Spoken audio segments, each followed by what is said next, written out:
Hi, everybody. Welcome to my own private Kokomo, your daily, every other daily dose of that island life.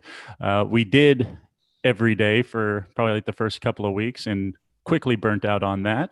I'm Ryan Meharry. Here with me, as always, is the wonderful Dave Tooney. At any second, the YouTube is going to go live and the volume's going to.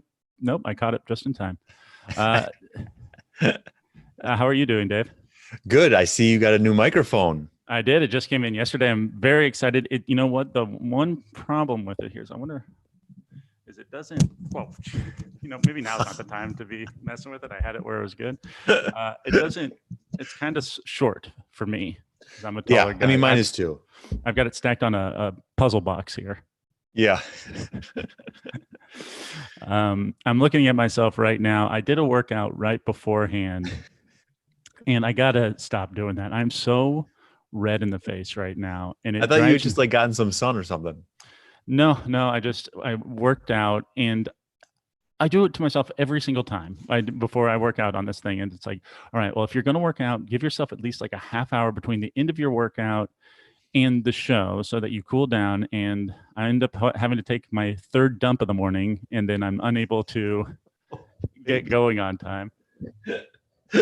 I've also started very recently, for the first time in my life, drinking coffee, and it's been great. It's been super helpful, but it's also it's it's super helpful for what, bowel movements?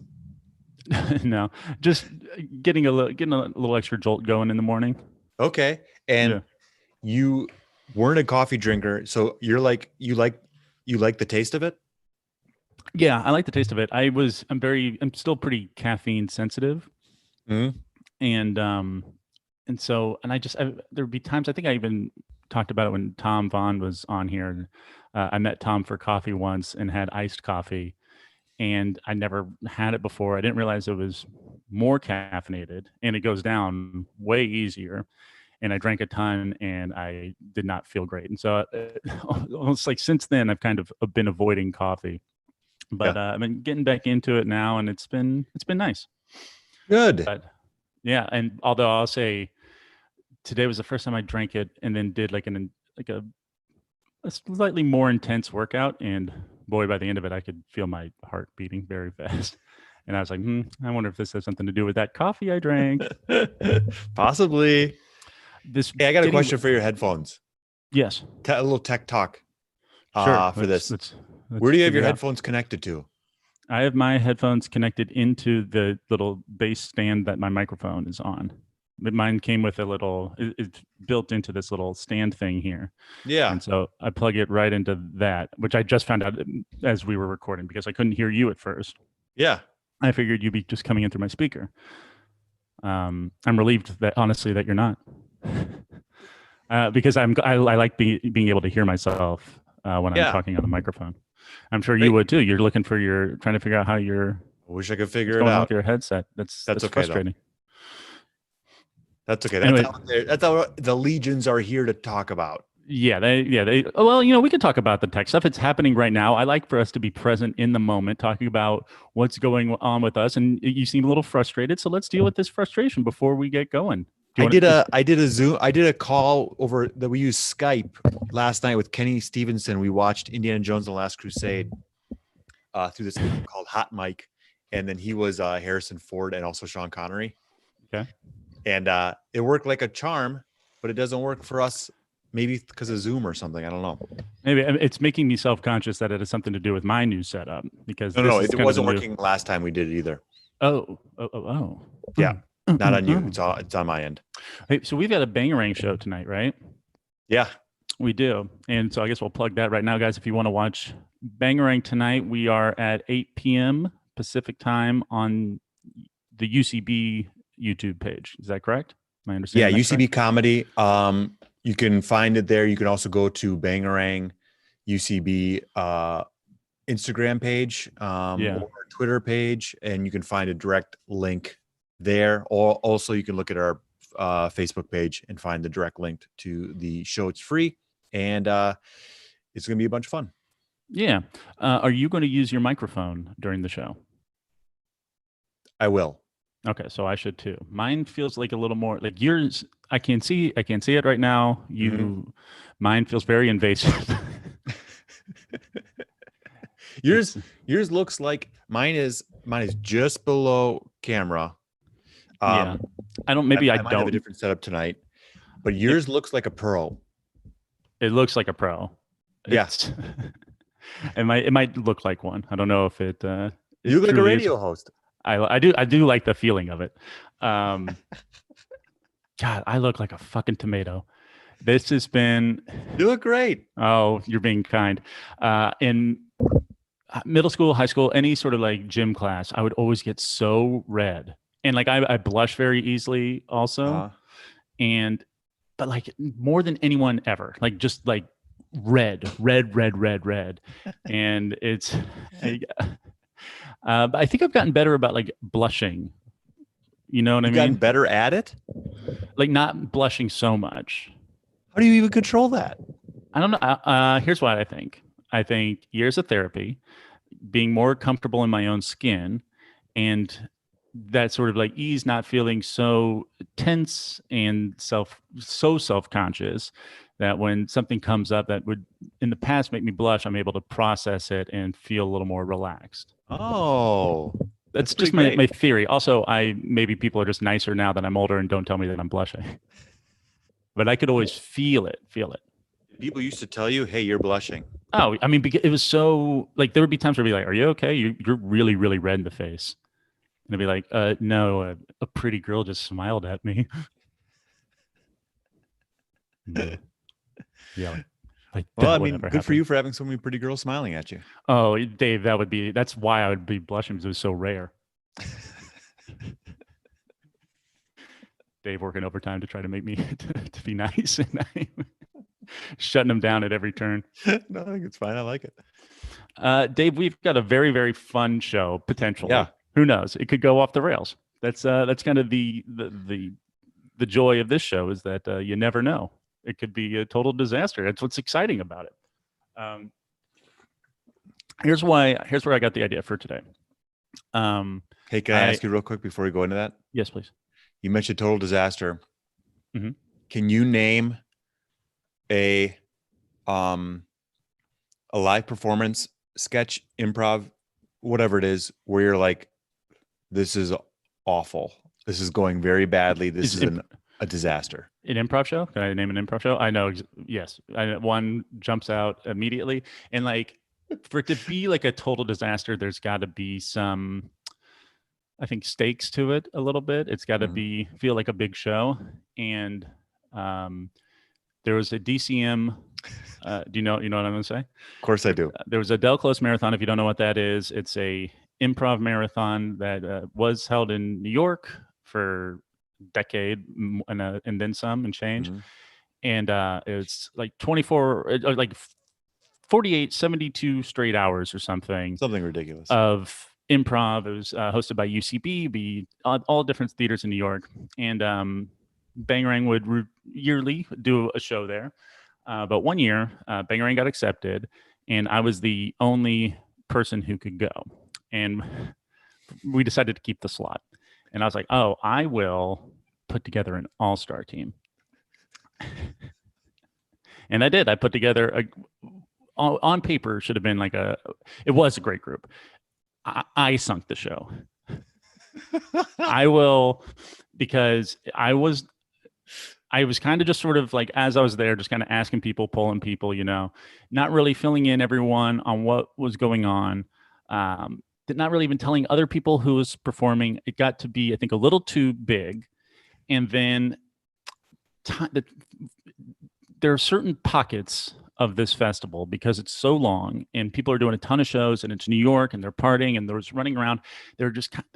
Every so often you'll hit a show that's just kind of in a lull spot where it's like in the late afternoon, like 5 o'clock. Some people are rolling at that point and others are just fading. And this show, everyone felt like they were fading a little bit. But everyone was game. And I'll give credit to everyone that was there and performing. I was terrible. There was this one moment, and it kills me whenever I think about it, where I was on stage and I'm with Tarver and Lippert, and there's something going on, and I just say, like, completely breaking all facade character, where I'm like, I don't know.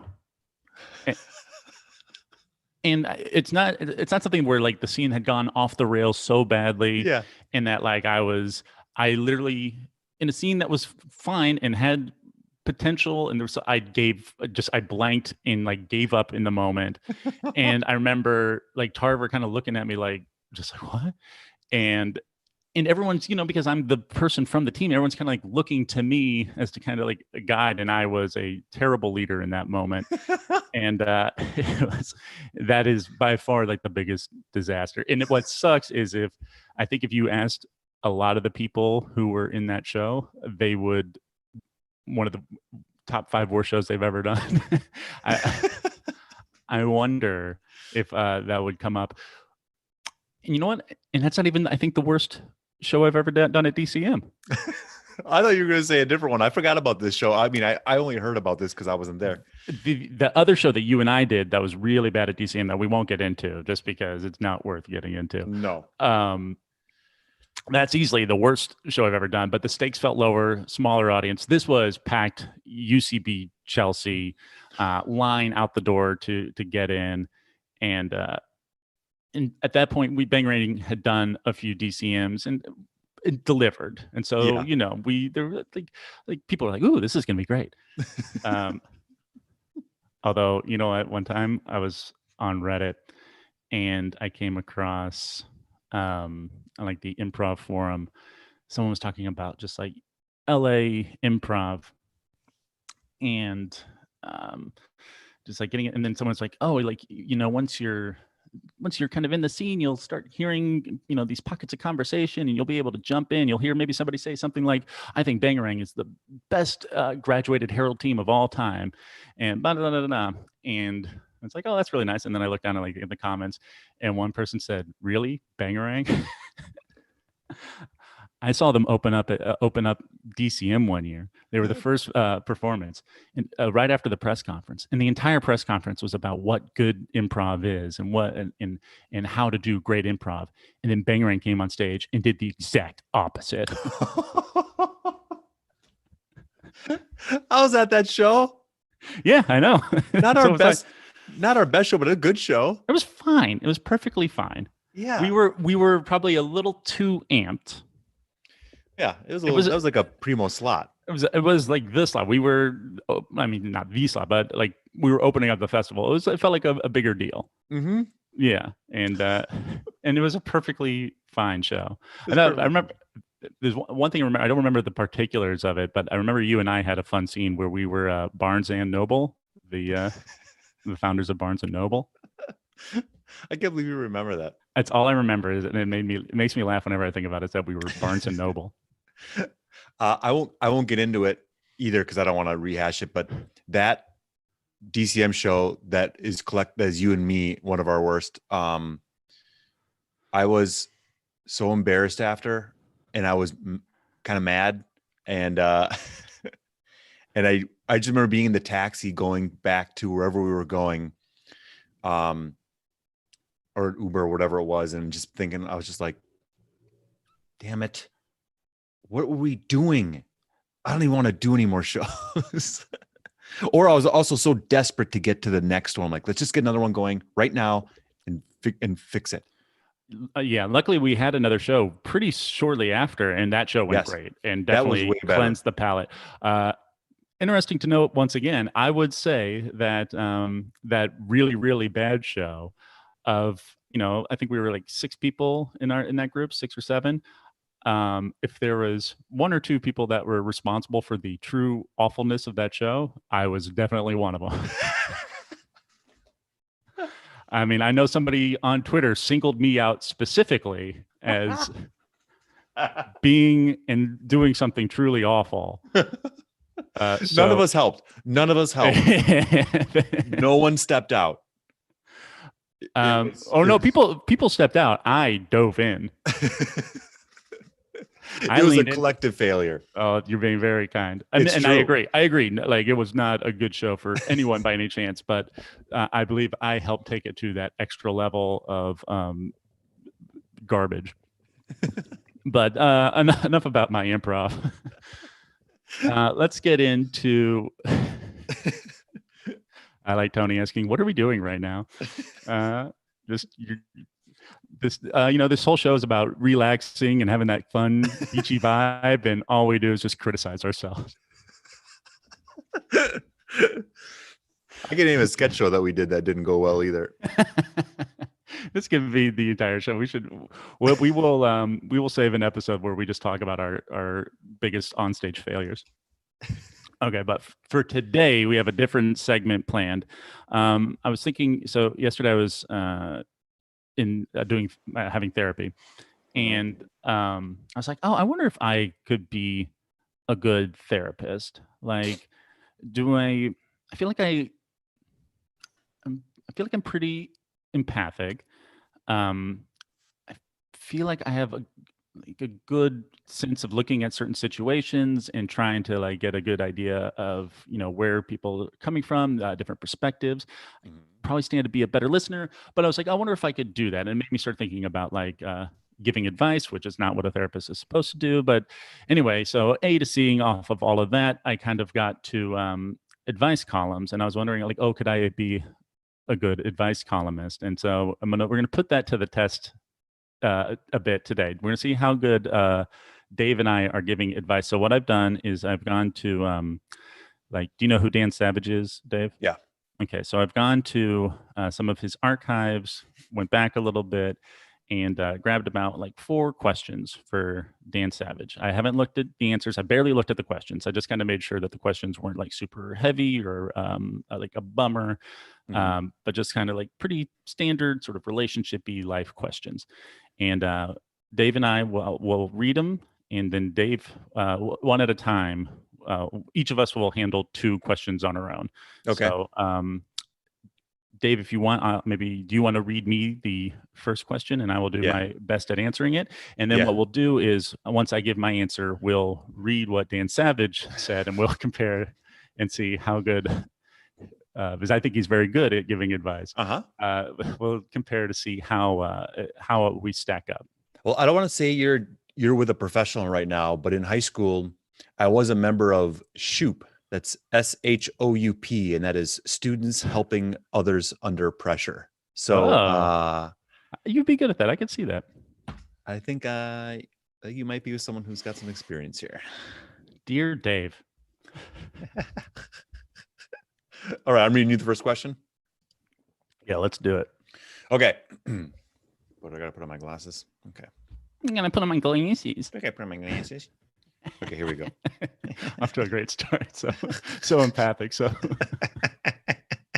the nerds reading you questions. All right, here we go. Number 1. Your glasses on, Dave. Get out of my office. Number 1. I have what most people would consider an amazing life. I have 2 healthy kids, financial security, a stable career, and a husband who is the exact partner I could ever want. I really couldn't ask for more. I just have one issue. My husband wants to be intimate more often than I do. We are both nearing 40, and his libido has not slowed down. I, on the other hand, due to a combination of being busy with work and us both taking care of the kids, especially during the lockdown, find myself with a decreased sexual drive.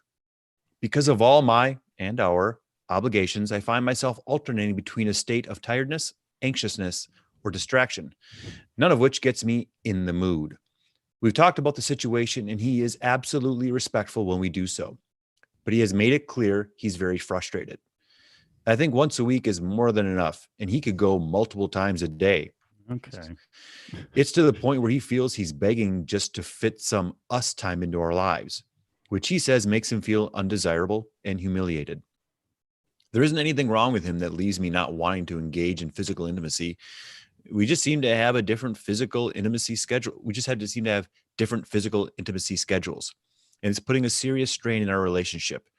How can we work to find a comfortable middle ground, or at the absolute least, help me explain to him why I'm not as randy as he is? completely lost in Tacoma. Well, thank you for writing in Tacoma. Um, here's what I would say. Yes, you guys. It sounds like, to start, it's good that you guys are able to have like a conversation about all of this. That's the first thing you need to be able to do. And it's good that so far you both are pretty understanding, for the most part, of the other's situation and perspective. Physical intimacy Oh my and God. Sorry. any what was Go that? ahead. Did you just get like terrible news or something? Are you talking? Yeah, can you hear me? Hold on. It stopped. My audio stopped. Can you talk now? Yeah, you can hear me? Let's go now with this stinking thing. Keep going. I'm so sorry. It's okay. I was spinning my wheels there for a second. So I was trying to bring up our second. YouTube channel so I could see if there were comments. And some other voice started. Okay. Right, calm down, relax. It's okay.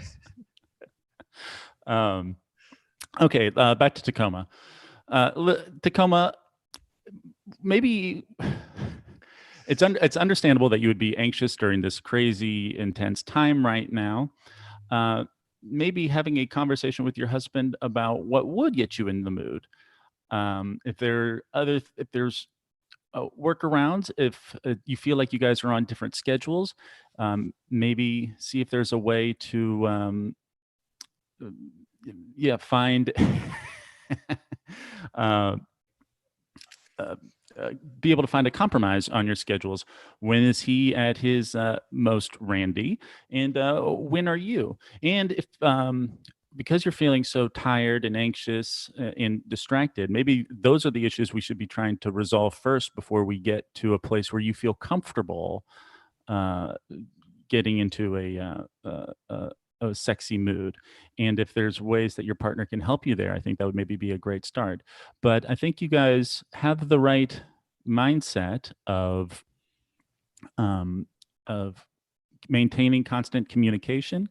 And, if your husband is saying that he feels undesirable and humiliated, if there are other maybe non-sexual ways to make him feel desirable and loved and appreciated. It sounds like his love language is physical affection. So maybe an extra little random hug and a kiss and maybe a little butt squeeze um, might help perk him up a little bit, while you get through this difficult time.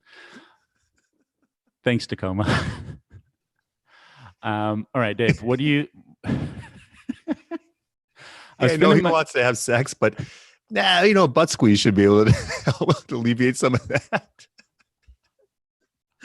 Okay, so basically, all right, here. So I'm spinning my wheels trying to figure this out while we're in the moment. But I would say if I had to make my advice a little more succinct, I would say, well, let's figure out kind of ways to help alleviate this anxiety and distraction, so that you can get to a place where you're feeling comfortable being physical. So that's that if I had to sum up my advice, that's what it would be. What did you think, Dave? How did I do? I thought that was great. Yeah. I thought that was really nice. I thought it was really great. I apologize for my distractions. No, it's okay. During that. You seemed so startled. Did you not hear the music start because I opened up YouTube? No. Immediately, no, all of a sudden you're just like, no, no. Like I thought something truly terrible had happened. No, it's just so loud, and I didn't know who was hearing it. I thought that was really good. Did I miss it?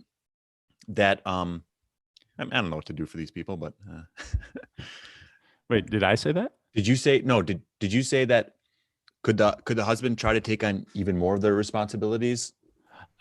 Seeing if there was ways that he could help alleviate some of that, whatever is causing anxiety and tiredness.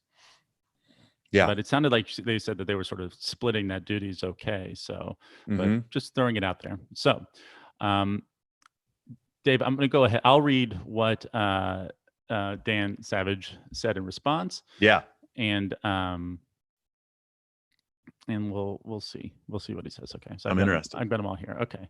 I just realized. Oh, I forgot that Dan Savage's whole thing is like people who, when they write their names, their pseudonyms of sorts, that they're always an acronym, and it's kind of like something dirty. So this one was completely lost in Tacoma. All right, here's what he says: You don't need to craft an elaborate explanation, clit, as what's going on here is pretty simple. Your husband has a high libido and you have a low one. What you need is a reasonable accommodation. Opening up your marriage obviously isn't an option right now, clit, and it might not be an option you would have considered, even if it were possible for your husband to find an outlet or inlet elsewhere. But there's something you can do. Your husband is doubtless jacking off a lot to relieve the pressure. If there's something he enjoys that you don't find physically taxing, and if he promises not to pressure you to upgrade to intercourse in the moment, then you could enhance his masturbatory routine. Does he like it when you sit on his face? Then sit on his face. You can even keep your clothes on while he rubs one out. Does he love your tits? Let him look at them while he beats off. Is he a little kinky? It doesn't take that long to piss on someone in the tub, and it wouldn't mean adding something to your already packed schedule, clit, as you find time to piss as you have to find time to piss anyway. It would be unreasonable of your husband to expect sex 3 times a day. That would be an irrational expectation, even if you were childless and independently wealthy. But your husband isn't asking you to fuck him 3 times a day. He wants a little more sexual activity, some erotic affirmation, and more couple time. Giving him an assist while he masturbates ticks all those boxes. That said, this will only work if your husband solemnly vows never to initiate intercourse during an assisted masturbation session. If you catch a groove and start feeling horny and want to upgrade to intercourse, you should. But he needs to let you lead, because if he starts pressuring you for sex when you're just there to assist, then you're going to be reluctant to help him out. If he can follow that one rule, clit, you'll feel more connected, and you'll probably wind up having more PIV, PIB, PIM sex. I don't know what those mean. Penis and vagina, penis and butt, penis and mouth, I bet. Maybe twice a week instead of once a week, but it will be sex you both want. I think I like some of my advice a little better. What do you think of that? He's more graphic. I forgot how graphic he gets. Mm-hmm. And I feel like he was looking for a place to be graphic, as opposed to really trying to help them solve their problem, which the root of their problem seemed to be more that she's feeling super anxious and distracted. So I say let's tackle that first, and then I guess but what he offers in the meantime, you can do that where you can piss on him, you can sit on his face. Your answer is more grounded and seems more reasonable. His is way more entertaining. Readable, yeah. Way more entertaining. Which is something we strive for on the show, is to be entertaining. All right, I've been doing a lot of talking. Dave, I am going to read you the next question. This one's for you. Ready. What was it called? I want to see some of this Dave Shoop action. Hey, Tony's asking if we do split screen. Oh, fudge. Every time. There we go. There's a split screen. I always forget. It's the one thing I always forget. All right, here we go. Dave. Ready. I am a bi man in my late 20s in a poly relationship. My primary partner's name is Erin, E-R-I-N. One of the rules she mandated is that I cannot date anyone else named Aaron, A-A-R-O-N, or Erin, E-R-I-N. She thinks it would be confusing and awkward. Since those are fairly common names, I've had to reject other Erins several times over the last couple of years. My name is very uncommon, so she doesn't have to worry about this on her side. Overall, it seems like a superficial reason to have to reject someone. Is there any sort of compromise here? We haven't been able to think of any workarounds.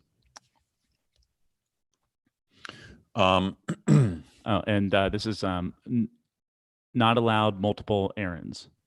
That's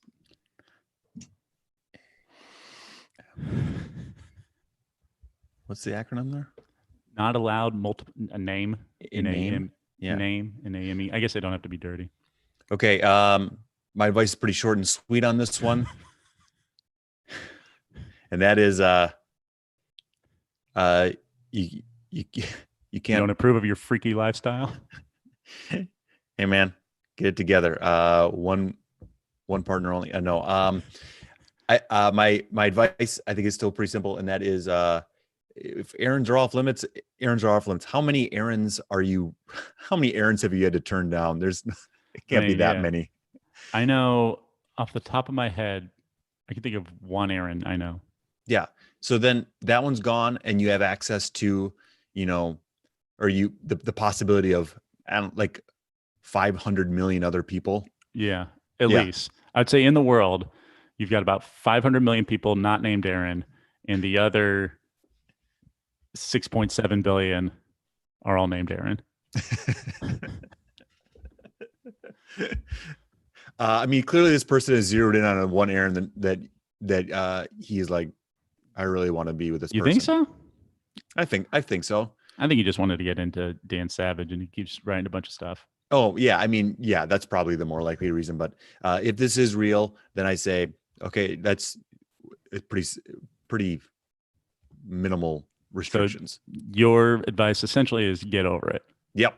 Okay. Sometimes strong, firm advice like that is what's needed. Okay, here we go. Here is what Dan Savage says in response.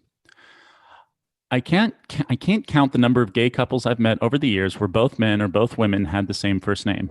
Okay, it's not a parallel circumstance, I realize. But having a hard and fast, deal-breaking rule about names, I can't date someone named Dan. You can't date someone named Aaron. My ideal has always been to love someone of the name of Ernest. Strikes me as silly and reductive. We are not our names, and our names are not ours.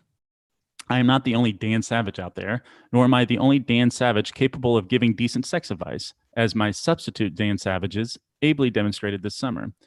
So here's my suggested workaround name. Your primary partner stops being a ridiculous control queen. Interesting. But just in case you want a second opinion, this poor woman wants to make sure that when her lover cries out her name, he really means her, said Dossie Easton, co author of The Ethical Slut, a practical guide to polyamory, open relationships, and other adventures. I can understand this, but I'm wondering if there could be a workaround with nicknames. Actually, that could be kind of sexy. Hey, bear, give me a hug. Ooh, tiger, you are so fierce tonight. In all seriousness, many lovers have very personal nicknames for each other, and perhaps that would make the Aaron problem manageable. Would you like a third opinion? It sounds like Aaron has that most common of polyamorous fears, the fear of being lost in the crowd, said Franklin Vo, co-author of More Than Two, a practical guide to ethical polyamory. Some folks deal with this by passing rules against taking a date to a favorite restaurant or forbidding certain pet names. It sounds like Aaron is dealing with her fear by saying, don't date any more Aarons. The problem is that names don't make you unique. Aaron isn't special in name's eyes because of her name, but sometimes putting words on a fear is the first step towards eliminating it. She says dating another Aaron would be confusing and awkward. What does that mean? What are Aaron's concerns? If it's only feeling awkward, well, being adult means feeling awkward sometimes. To recap, oh man, this is long. Hold on. I'll just hit the recap here. Your primary partner needs to get over it, Dan's advice. Your primary partner might be mollified if you swore to use only pet names for other errands, Dossie's advice.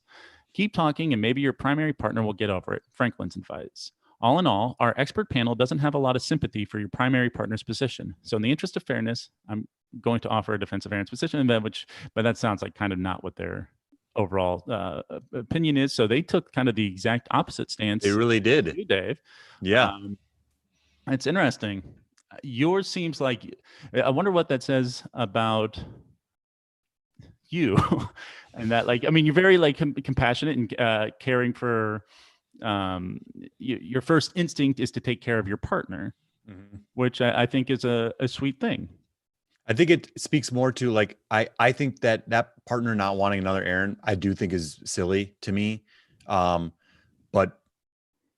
But I also am pretty non-combative. So also I'm kind of like, all right, well, if that's the one rule we have, then all right, fine. Okay. Yeah. I'll live. Yeah, I'll live. I can figure that out.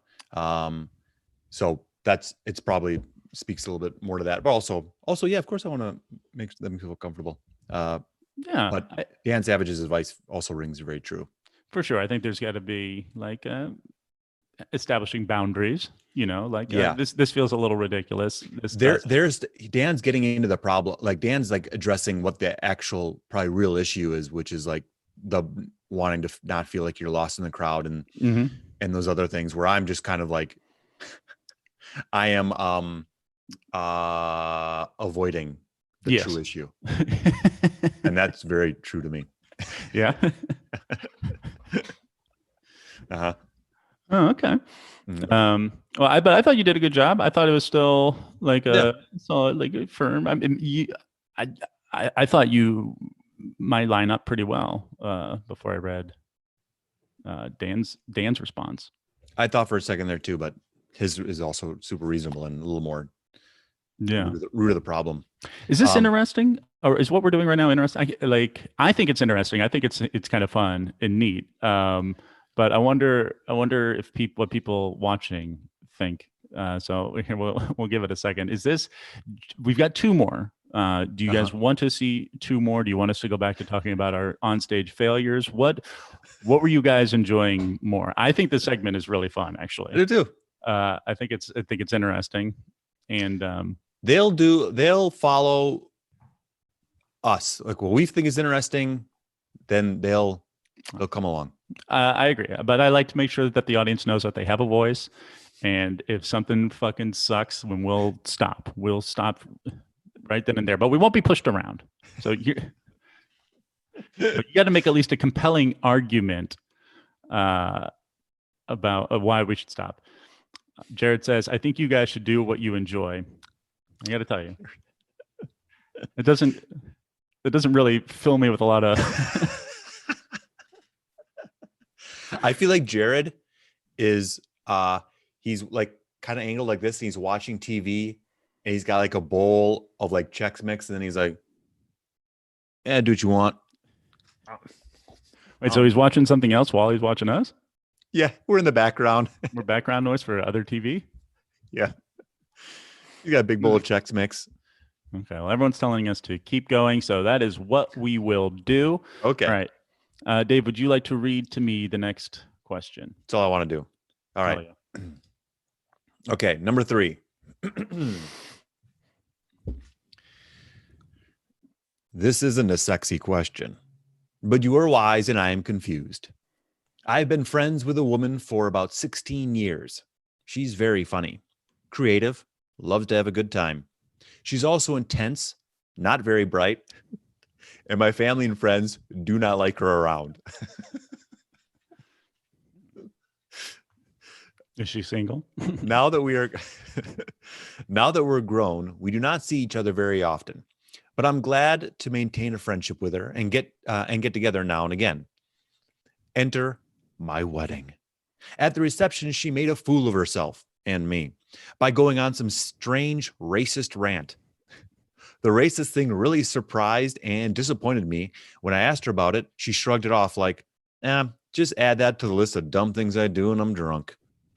Other things she's done when she's drunk: 2 DUIs, waking up in jail with assault charge, having sex with strangers, etc.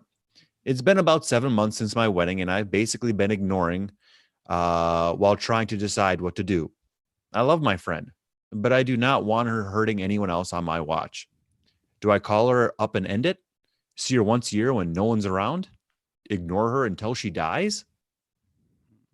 And there's no name at the end here that I see. Loyal to a fault. Which, okay, that's. I guess I was wrong about the acronyms always spelling something. It's not true. Wait, is LTAF a word? Oh, wait, what is LTAF is a word, I think. Okay. Okay, so this guy or man or woman has a friend in their life that's kind of a rabble rouser, and has embarrassed him at his wedding. I was too quick to identify with this friend as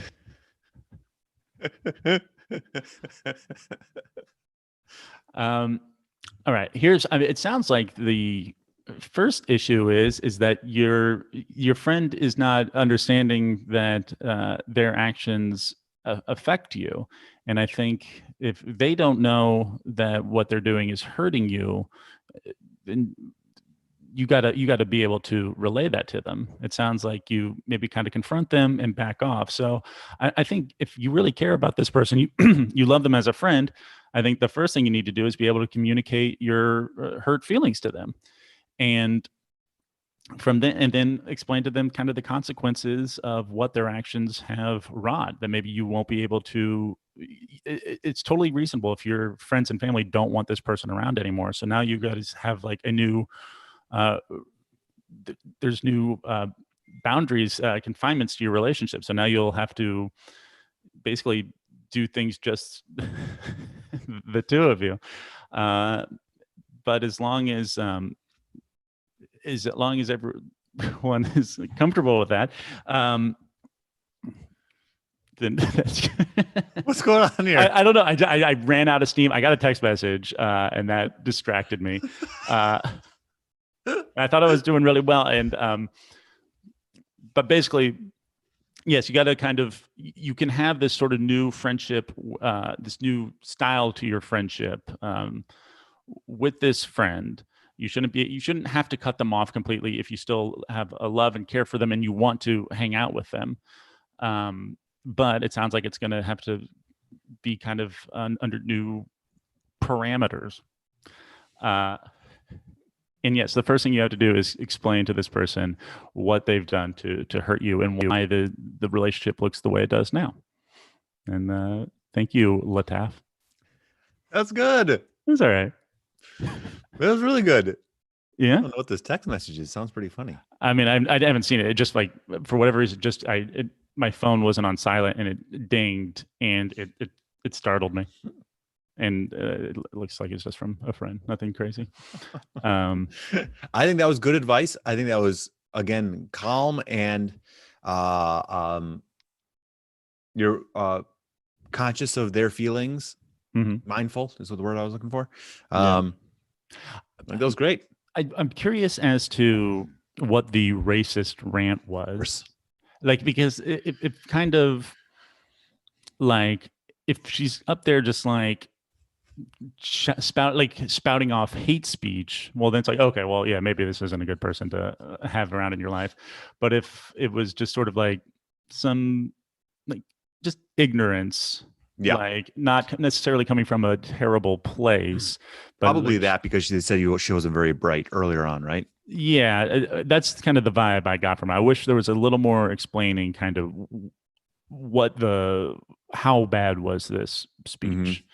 Mm-hmm. And if it like ruined the wedding because like a Klansperson got up there and started spouting out some stuff, or if there's just some like dopey, culturally insensitive, like, hey, let's have a quick talk so you never do this again. You recognize that this was not cool. All right, let's see what Dan Savage said. I've never had the image of a Klan wedding in my mind until now, and it's awful. Beautiful affair. It's the one thing they actually do very tasteful, very classy. Have you ever seen that? There's like this YouTube video of like it's like kind of like a white trashy wedding where the bride is coming down the aisle to it's a Buck Cherry song called "Crazy Bitch," and it's like she's a crazy. If you do know that song. Yeah, I know that song. She's a crazy bitch. It's like she get real drunk and she fucks me real good, you know.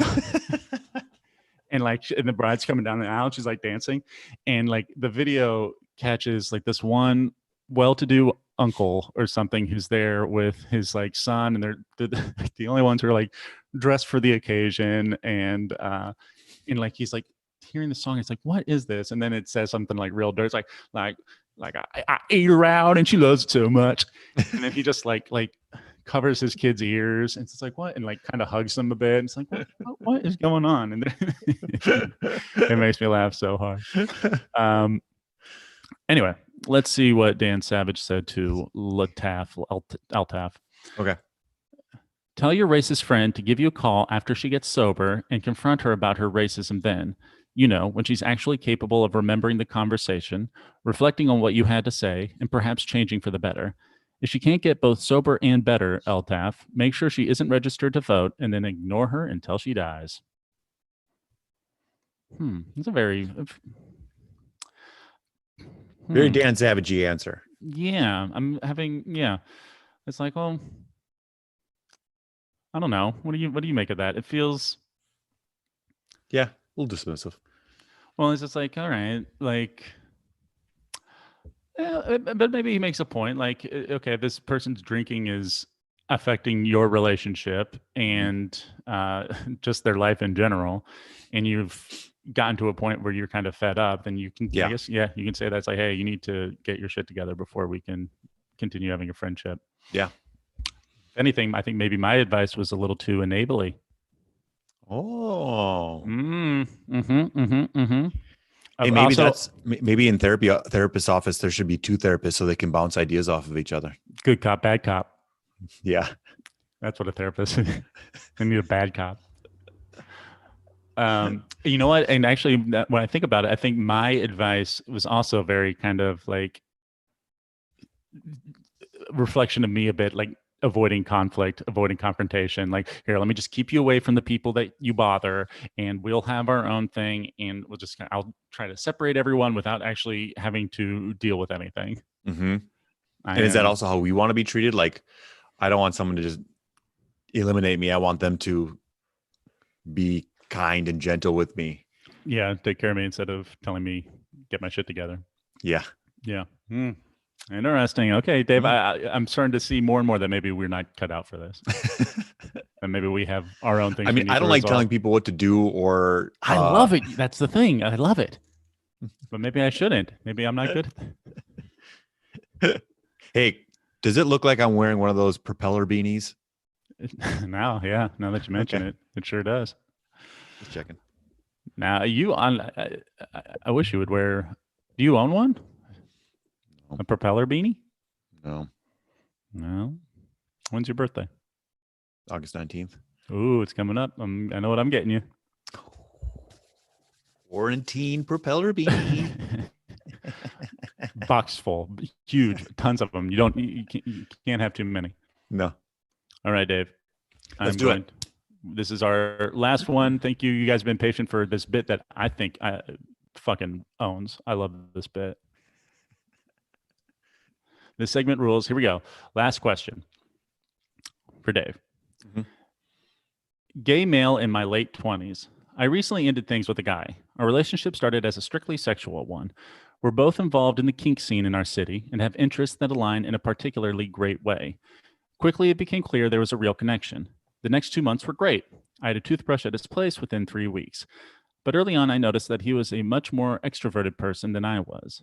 He would laugh loudly at movies, work the room at parties, say things about kink in the middle of crowded restaurants. I prefer to blend in. Initially, I thought of this as, quote unquote, the price of admission, one I was willing to pay, but it soon became tiresome. I ended things telling him that there were conflicts with our personalities that made a relationship difficult, not specifying what. He fell for me. He stated it over and over, but I don't want him to think he has to change who he is to be with me. I'm confused, Anne. I love being in a relationship again. I've been single for a very long time. The sex is great, and finding someone who shares your kinks and you're attracted to emotionally is rare. We have a ton in common when he's being down to earth. He's asking me to reconsider. Was I right to end this? Tired of being single.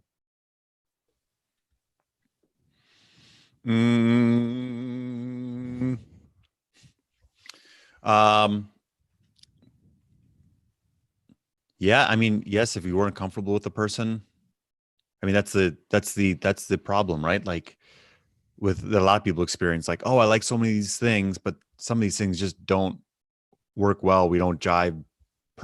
Our personalities don't mix quite right. And he's probably going to continue to be like that, and you're going to be you. And oh man, I don't know. Like maybe you can work it out. I don't know. Maybe you can work it out. Maybe you can't. I really backed off on that. Maybe you can get over it. Maybe you can't. I mean, I don't know how long it's been. It doesn't sound like it's been all that long. So if this is something you both want to try to pursue and figure out, go to therapy or something. But maybe it doesn't work.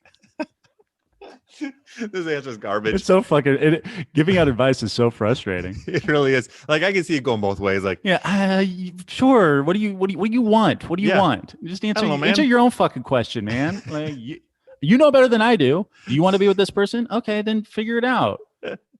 Like compromise. I don't fucking you. What do you want? I'm not the boss of you. There's a part of my personality that kicks in when sometimes in these moments where I just think, it's not affecting me. What do I care what you do? And then I just kind of like tune out a little bit. So I go either way on this. Someone in real turmoil and crisis. Oh, it doesn't affect me. Like, I don't know this person at all. Like, if this was you coming to me, I'd be like, oh, it's my friend. And that my friend is Sure. someone who I'm close to that I want to see him happy. But like, Yeah, I mean, this question, at least, it's like, okay, so I tell you, no, if your instinct tells you that you don't want to be with this person, then you shouldn't be with them. Now you're bummed because you're missing out these things that you love about them, and you were unsure, and so now I'm telling you can't be with the person. And then I tell you, okay, well, maybe you should try and work it out. But then you're like annoyed and miserable based on their the things that clash. Yeah. So if I'm Dan Savage, I got to be like, hey, fuck off, buddy. Put me in a lose-lose situation here. I wonder if he should. I wonder if he ever writes that. I wonder if he ever writes that. I think Hey, it's fuck you, pal. I think there's obviously there's pros. I could say this about anything in life. There's pros and cons either way. Sounds like this person's a little bit more of a loudmouth than you. If you can't get over that, then you got to give it up. Sound like they're a real loudmouth. All right, let's see what Dan Savage wrote. Here we go. Hey, real quick, in Dumb and Dumber, when Jeff Daniels' character goes, I'm gonna go get us a couple of bowls of loudmouth soup. Because he's gonna go to the bar and get some drinks. Yeah. That's so funny. I think it's such a funny line. All right. So smart, so clever. It's so such a funny thing to call booze. Couple bowls of loudmouth soup. He knows exactly what it's going to do to him. Yeah. He likes it.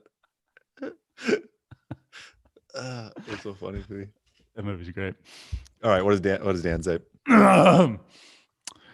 He shouldn't have to change who he is to be with you, Tobbs. But what if he wants to? It's unlikely he'll morph into an always quietly tittering, always discreetly kinking introvert, just as you're unlikely to morph into a braying, oversharing extrovert. But if making an effort to dial it back is the price he has to pay to be with you, along with reserving combos about his kinks, and by inference, your kinks, for fetish clubs and play parties, why not let him decide if he's willing to pay?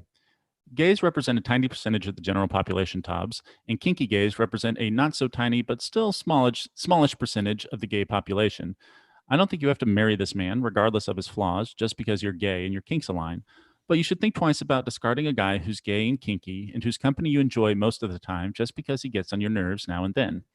At the very least, you owe it to yourself, just as you owe it to him, to be specific about the reasons you pulled the plug, because he might want to make an effort to win you back.